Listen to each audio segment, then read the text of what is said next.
taagane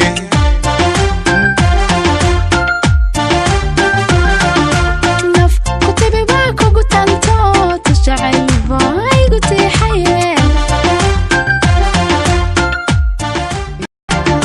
naf kutibi baa kugu tanto tashacayl baa igu tiixaye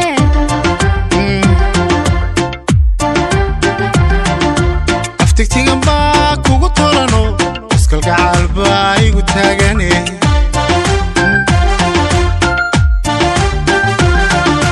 naf kutibi baa kugu tanto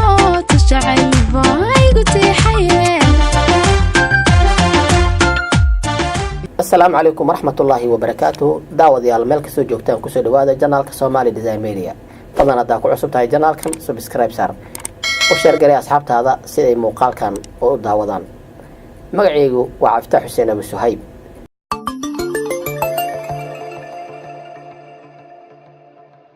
xubinteena maanta waxaan ku soo qaadan doonaa arrimaha bulshada sidee ayuu ku yimaadaa jaceylka dhabta ah raadinta jaceylku waa shil aad u sahlan oo naftaada gelayo waxaad la kulmaysaa qof ku weyn naftaada oo doonayo inuu waqti la qaato markaas haddii wax walba ay si sax u dhacaan waxaad heshay jaceylka dhabta ah ee aad raadinaysay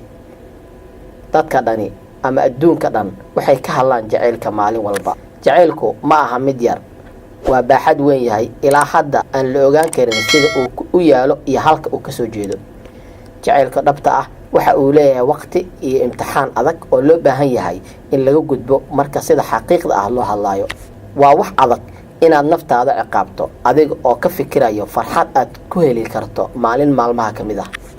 jaceylka dhabta ah iskama yimaado ee waxaa jiro sababo horseedo inuu ka dhex dhasho laba qof oo nolosha u diyaarsan in ay wadaagaan sidee ugu dhow ee uu ku yimaadaa jaceylka dhabta ah waa inaad qofka la joogtaa muddo sanado ah si aad u ogaato una hubiso waxa aad haysato inuu yahay shaygii noloshaada ay u baahneed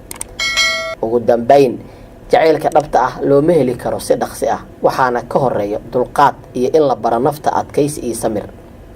markasta oo aad raadinayso jaceylka dhabta ah waad turunturoonaysaa waad dhacaysaa waadna ilmeynaysaa waadna cidloonaysaa si tartiib ah ayaadna kaga bixi kartaa ciriiriga nolosha inkastoo jaceylku uu yahay wax qurux badan haddana ma jiro cid weli xaqiiq u hayso halka uu ka dego qofka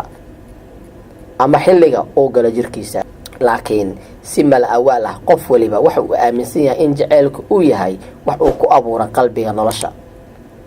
laakiin ma isweydiisay inuu yahay waqti markasta oo aad tahay qof jaceylku ku cusub yahay waxaad dareemaysaa baahi aad u daran ku dhowaad waxaad isweydiinaysaa midkeen anigu jeclahay balse qofka aad jeceshahay ogow waa midka ay naftaada doonayso inay waqti badan la joogto